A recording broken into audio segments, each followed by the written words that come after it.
आज की ताजा खबरों की इस अपडेट में बात करेंगे देश भर की तमाम बड़ी और काम की खबरों की, साथ ही सरकार की ओर से आज लिए गए कुछ महत्वपूर्ण फैसलों, जारी किए गए कुछ नए नियमों की।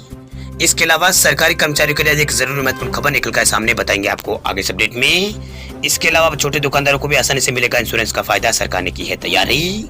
क्या है ये पूरी बड़ी खबर बताएंगे आपको आगे इस अपडेट में। इसके अलावा कोरोना वैक्सीन लगवाने वाले लोगों के लिए जरूरी खबर, वैक्सीनेशन को लेकर सरकार ने लिया है बड़ा फैसला। क्या है ये पूरी बड़ी खबर बताएंगे आपको आगे इस अपडेट में। इसके अलावा आधार कार्ड वालों के लिए काम की खबर, आधार कार्ड को आप कर सकते हैं लॉक, नहीं कर पाएगा कोई भी गलत इस्तेमाल। क्या है ये पूरी बड़ी खबर बताएंगे आपको आगे इस अपडेट में। इसके अलावा असंगठित क्षेत्र के मजदूरों के लिए खुशखबरी, अब नकदी और बीमा का लाभ दे रही है सरकार। इस खबर को भी जानेंगे पूरे विस्तार से। इसके अलावा विदेश से आने वाले लोगों के लिए एक जरूरी महत्वपूर्ण खबर है। इसके अलावा देश के इस राज्य में सरकारी सेवा में भर्ती की आयु सीमा बढ़ी है 32 से हुई है 38। क्या है ये पूरी बड़ी खबर बताएंगे आपको आगे इस अपडेट में। इसके अलावा कुछ एजुकेशन जॉब रिलेटेड महत्वपूर्ण अपडेट्स है, 12वीं तक के स्कूलों में पढ़ने वाले छात्र छात्राओं के लिए जरूरी खबरें हैं। इसके अलावा कोरोना कर्फ्यू और लॉकडाउन से जुड़ी कुछ महत्वपूर्ण बड़ी खबरें हैं, बताएंगे एक एक करके इस अपडेट में। साथ ही आज की तमाम बड़ी और काम की पूरी 20 खबरों की बात करेंगे आगे इस अपडेट में। बात करते हैं आज की पहली बड़ी खबर की, तब परचून की दुकान वालों को भी मिलेगा आसानी से इंश्योरेंस का फायदा, सरकार कर रही है तैयारी। देश के छोटे दुकानदारों के लिए एक अच्छी खबर निकल कर है। दरअसल सरकार राष्ट्रीय खुदरा व्यापार नीति में एक बीमा योजना को शामिल करने की तैयारी में है। इससे दुकानदारों को सीधा फायदा होगा। वही सरकार नई खुदरा नीति में कारोबारियों के लिए बीमा योजना को यहाँ पर शामिल करने पर विचार कर रही है, ताकि किसी दुर्घटना अथवा प्राकृतिक आपदा से नुकसान होने पर उनकी मदद की जा सके। वही सरकार खुदरा व्यापारियों के लिए राष्ट्रीय खुदरा व्यापार नीति ला रही है। इस नीति में सस्ते कर्ज की सुविधा, डिजिटलीकरण और इंफ्रास्ट्रक्चर मजबूत करने जैसे कामों की घोषणा होगी। वही राष्ट्रीय खुदरा व्यापार नीति का उद्देश्य देश में किराना दुकानदारों को यहाँ पर मदद करना है, उन्हें प्रोत्साहन देना है। इससे खुदरा कारोबारियों को काफी यहाँ पर फायदा होगा। इस नीति में अब एक बीमा योजना को भी शामिल होने के आसार है। वह उद्योग एवं आंतरिक व्यापार संवर्धन विभाग यानी DPIIT जल्द ही इस नीति के लिए सार्वजनिक विमर्श शुरू करेगा। चलिए बात करते हैं अगली खबर की, तो विदेश से आने वाले लोगों के लिए आज से बदल गए हैं नियम। होम आइसोलेशन में रहेंगे अब 7 दिन। दुनिया भर में बढ़ते कोरोना वायरस के बीच अब विदेश से भारत आने वाले सभी यात्रियों के लिए नए नियम आज से लागू हो गए हैं। वही भारत ने सभी अंतर्राष्ट्रीय यात्रियों के आगमन पर 7 दिन के लिए घर पर क्वारंटीन रहने और 8वें दिन RT-PCR का जांच करवाना अनिवार्य यहाँ पर कर दिया है। वही कोरोना वायरस के ओमिक्रॉन वेरिएंट के तेजी से फैलने के मद्देनजर अंतर्राष्ट्रीय यात्रियों पर पाबंदियां बढ़ाते हुए इस सिलसिले में संशोधित दिशा निर्देश यहाँ पर जारी किए गए हैं। वही जारी दिशा निर्देश 11 जनवरी यानी आज से प्रभावी होंगे और अगले सरकारी आदेश तक ये प्रभावी रहेंगे। मौजूदा नियमों के मुताबिक जिन्हें संशोधित दिशा निर्देश में यहाँ पर बरकरार रखा गया है, उनके अनुसार जोखिम वाले देशों के रूप में सूचीबद्ध किए गए देशों से आने वाले यात्रियों को भी आगमन के बाद कोविड की जांच के लिए अपने सैंपल यहाँ पर देने होंगे। उन्हें एयरपोर्ट से बाहर निकलने या फिर अपने गंतव्य के लिए अगली उड़ान में सवार होने के लिए जांच के नतीजे का इंतजार यहाँ पर करना होगा। वह जांच में जिन लोगों के संक्रमण की पुष्टि होगी उन्हें एक क्वारंटीन सेंटर में भेज दिया जाएगा। चलिए बात करते हैं अगली खबर की, तब दूध के साथ अपने घी के कारोबार को भी तेज करेगी मदर डेयरी। 40,000 करोड़ के बाजार में हिस्सेदारी बढ़ाने पर है जोर। दूध की सप्लाई करने वाले देश की अग्रणी कंपनी मदर डेयरी घी का कारोबार और तेज यहाँ पर करने की तैयारी में है। दरअसल मदर डेयरी दूध के साथ साथ घी बेचती है, लेकिन इस कारोबार को आने वाले समय में और यहाँ पर तेज किया जाएगा। वही मदर डेयरी ने कहा है कि घी के संगठित कारोबार में वे अपना मार्केट शेयर यहाँ पर बढ़ाएगी। वही अभी देश में यहाँ पर घी का बाजार लगभग 40,000 करोड़ रुपए का है। वह मदर डेयरी रिटेल चैन सप्लाई को पहले की तुलना में 5 गुने तक बढ़ाकर घी कारोबार में यहाँ पर तेजी लाएगी, यानी घी का कारोबार को तेज करेगी। वही मदर डेयरी मौजूदा समय में यहाँ पर 150 शहरों में स्थित यहाँ पर 10,000 रिटेल स्टोर के माध्यम से घी बेचती है। ये रिटेल स्टोर दूध के बूथ यहाँ पर दूध के बूथ के साथ यहाँ पर ही चलते हैं। इसी तरह के स्टोर में अब मदर डेयरी कई तरह के प्रोडक्ट भी यहाँ पर बेचती है, जैसे कि घी है, धारा का सरसों तेल है, इसके अलावा यहाँ पर रिफाइंड तेल है, दूध पाउडर, दही, लस्सी, आइसक्रीम आदि यहाँ पर इस सामानों को भी यहाँ पर बेचे जाते हैं। चलिए बात करते हैं अगली खबर की, तब कोरोना की बूस्टर डोज से ही कम होगा कोरोना के नए वेरिएंट ओमिक्रॉन का खतरा, अध्ययन में हुआ है खुलासा। वैज्ञानिकों का कहना है कि कोरोना के बूस्टर डोज से ही कोरोना के जो ओमिक्रॉन वेरिएंट है इसको यहाँ पर बेअसर किया जा सकता है। वैज्ञानिकों का कहना है कि ओमिक्रॉन इम्यूनिटी से भी बचने में माहिर है, यही वजह है कि ये इतना तेजी से यहाँ पर फैल रहा है। वह अध्ययन में ये पता चला है कि बूस्टर डोज से ही कोरोना का नया वेरिएंट ओमिक्रॉन बेअसर हो गया है। वह अध्ययन के मुताबिक बूस्टर डोज लेने के बाद ही अस्पताल में भर्ती होने की संभावनाएं कम हो जाती है। आपको बता दें कि ओमिक्रॉन के खतरे को देखते हुए इसी महीने यहाँ पर देश के अंदर 60 साल से ऊपर के सभी नागरिकों को कोरोना वैक्सीन की बूस्टर डोज की सिफारिश यहाँ पर की गई है। चलिए बात करते हैं अगली खबर की, तो बढ़ते कोरोना के बीच पहले दिन लगी है 10 लाख से अधिक प्रिकॉशन डोज। देश में बढ़ते कोरोना संक्रमण को देखते हुए 10 जनवरी से फ्रंटलाइन वर्कर्स और 60 साल से अधिक उम्र के लोगों समेत गंभीर बीमारी से जूझ रहे लोगों को कोरोना वायरस की तीसरी डोज यानी प्रिकॉशन डोज लगना शुरू हो चुकी है। वही सोमवार को पहले दिन देश में 10 लाख से भी अधिक प्रिकॉशन डोज यहाँ पर लगाई गई है। वही कोविन ऐप पर मौजूदा आंकड़ों के अनुसार सोमवार को 10,51,000 से अधिक यहाँ पर डोज लगाई गई है।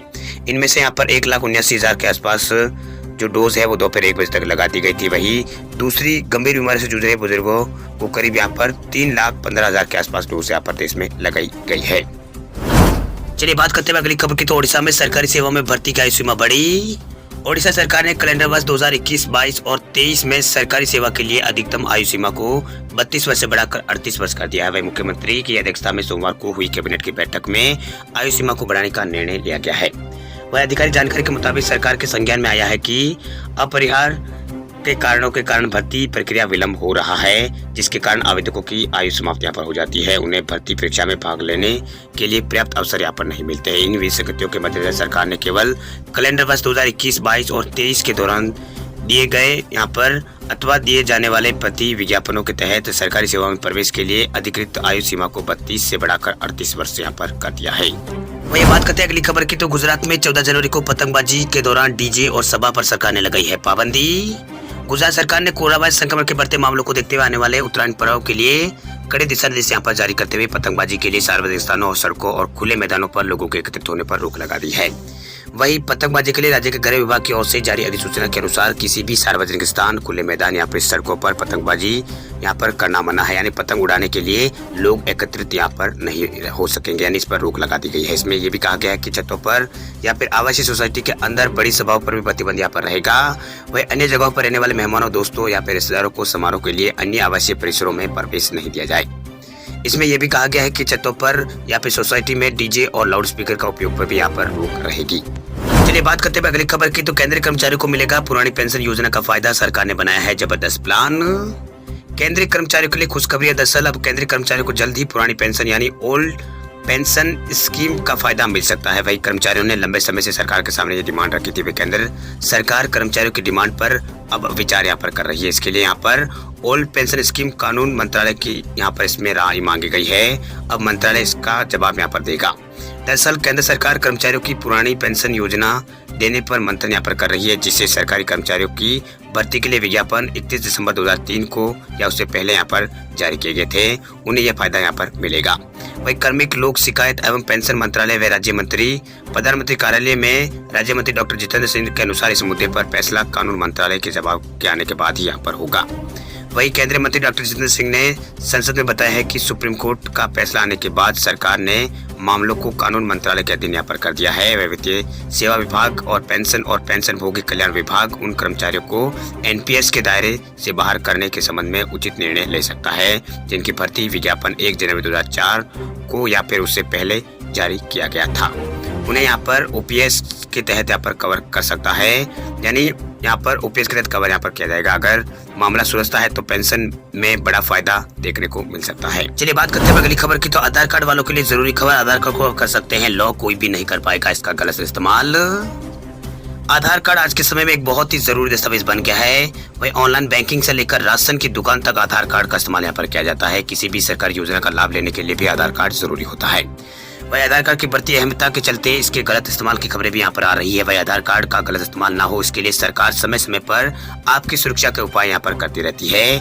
वही एक तरफ जहाँ घर बैठे आप यहाँ पर असली या फिर फर्जी आधार कार्ड के बारे में आसानी से पता लगा सकते हैं, तो वही कोई भी व्यक्ति अपने आधार कार्ड का यहाँ पर गलत इस्तेमाल ना कर पाए, इसलिए उसे लॉक भी यहाँ पर करा सकता है, यानी खुद यहाँ पर इसे लॉक भी किया जा सकता है। आप घर बैठे अपने आधार कार्ड को लॉक या फिर अनलॉक यहाँ पर कर सकते हैं।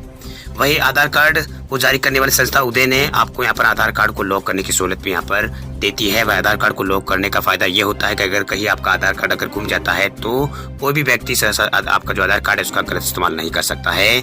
इसी तरह आधार से जुड़ा आपका जो डेटा है वो महफूज रहता है। वही आधार कार्ड को लॉक करने के लिए सबसे पहले आपको अपने आधार से जो लिंक मोबाइल नंबर है उसे यहाँ पर 1947 नंबर पर गेट ओटीपी मैसेज लिखकर भेजना होगा। मैसेज भेजने के बाद आपके मोबाइल नंबर पे एक ओटीपी आएगा। आपको इस ओटीपी को यहाँ पर लॉक यूआईडी आधार नंबर लिखकर फिर यहाँ पर आपको 1947 नंबर पर भेज देना होगा। इस तरह आपका जो आधार कार्ड है वो यहाँ पर लॉक हो जाएगा। इसके बाद में अगर आपको अनलॉक इसको करना है तो आपको यही प्रोसेस है। इसमें आपको अनलॉक लिख के आपको वापस OTP यहाँ पर इसमें भेजकर 1947 नंबर पर भेजना होगा। उसके बाद आपका आधार कार्ड फिर से यहाँ पर अनलॉक हो जाएगा। वही सबसे पहले आपको यहाँ पर अगर वेबसाइट की जगह अगर करना चाहते हैं तो सबसे पहले आपको उदय वेबसाइट पर जाना होगा। uday.gov.in पर जाकर भी आप इसे लॉक या फिर अनलॉक कर सकते हैं। चलिए बात करते हैं अगली खबर की। तो मजदूरों को अब नकदी और बीमा का लाभ दे रही है सरकार। इस तरह अब आपको मिलेगा फायदा। असंगठित क्षेत्र के मजदूरों को ई श्रम पोर्टल के जरिए सरकार की ओर से कई तरह के फायदे यहाँ पर दिए जा रहे हैं। ई श्रम पोर्टल पर रजिस्ट्रेशन करने पर मजदूरों को बीमे का लाभ यहाँ पर मिलता है। वही मीडिया रिपोर्ट के मुताबिक पंजीकरण के बाद मजदूरों को दुर्घटना बीमा का लाभ यहाँ पर मिलेगा। वही प्रधानमंत्री सुरक्षा बीमा योजना के तहत आंशिक विकलांगता पर 1 लाख रुपए और यहाँ पर स्थायी विकलांगता पर 2 लाख रुपए का बीमा कवर मिलेगा। वही भविष्य में असंगठित श्रमिकों को सभी सोशल सिक्योरिटी बेनिफिट्स भी इस पोर्टल के जरिए ही यहाँ पर दिए जाएंगे। वही अगर आप उत्तर प्रदेश के रहने वाले हैं तो आपको योगी सरकार 500 रुपए प्रति माह की आर्थिक मदद भी यहाँ पर देगी। योगी सरकार ने कहा है कि मार्च 2022 तक 3 करोड़ से ज्यादा असंगठित क्षेत्र के मजदूरों के खाते में ये रुपए यहाँ पर भेजे जाएंगे। अगर आपने भी अभी तक ई श्रम पोर्टल पर रजिस्ट्रेशन नहीं किया है तो उसे जल्द से जल्द यहाँ पर कर लें, ताकि अगर आप यूपी के हैं तो आपको यहाँ पर 500 रुपए प्रति महीने यहाँ पर मिल सके।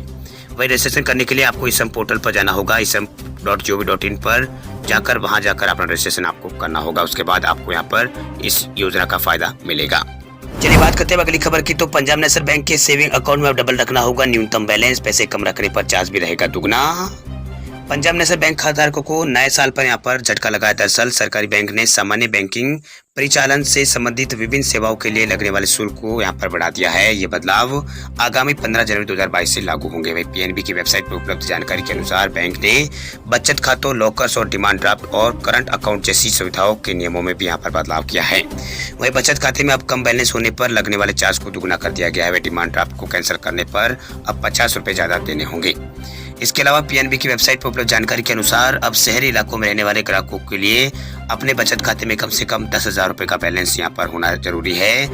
अब तक यहाँ पर ये राशि 5,000 रुपए थी। वही कम बैलेंस होने पर लगने वाले चार्ज को भी यहाँ पर दुगुना कर दिया। ये चार्ज यहाँ पर 300 रुपए की जगह 700 रुपए कर दिया गया है। वही ग्रामीण इलाकों में ग्राहकों को मिनिमम बैलेंस की कम राशि होने पर 200 रुपए की जगह 400 रुपए प्रति तिमाही चार्ज यहाँ पर देना होगा।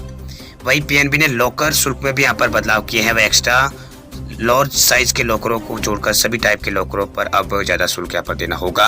वही अर्बन और महानगरों में लॉकर के चार्ज को 500 रुपए तक बढ़ाया गया है। वही छोटी साइज के लॉकरों का चार्ज ग्रामीण इलाकों में पहले 1,000 रुपए था, जिसे बढ़ाकर 1250 कर दिया गया। वही शहरी इलाकों में छोटे लॉकरों का चार्ज 1500 से बढ़ाकर 2,000 रुपए कर दिया गया है। वही मध्यम साइज के लॉकरों का चार्ज ग्रामीण इलाकों में 2,000 से बढ़ाकर 2,500, जबकि शहरी इलाकों में यहाँ पर 3,000 से बढ़ाकर 3,500 रुपए कर दिया गया है।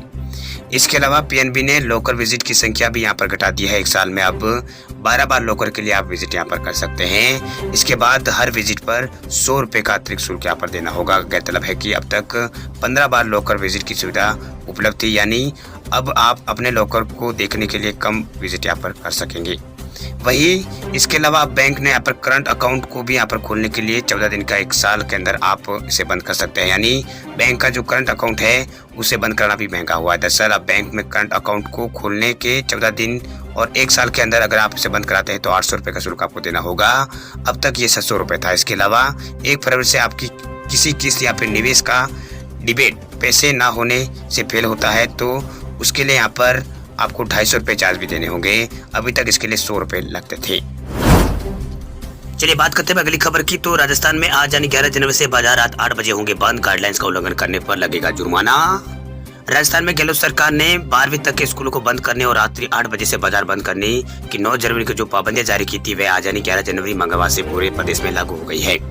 वही गाइडलाइन के मुताबिक 11 जनवरी से शहरों में सार्वजनिक, सामाजिक समेत हर तरह के समारोह में सिर्फ 50 लोग ही शामिल हो सकेंगे, जबकि ग्रामीण इलाकों में ये संख्या 100 हो सकती है। वही मंगलवार से आज से ही राज्य में सुबह 5 बजे से लेकर रात्रि 8 बजे तक ही धार्मिक स्थल यहाँ पर खुले रहेंगे। वही राजस्थान में रविवार को पूरी तरह से कर्फ्यू रहेगा, जबकि शनिवार को रात्रि 11 बजे से सोमवार सुबह 5 बजे तक नाइट कर्फ्यू यहाँ पर रहेगा, जिसे सरकार ने यहाँ पर जन अनुशासन कर्फ्यू का नाम यहाँ पर दिया है।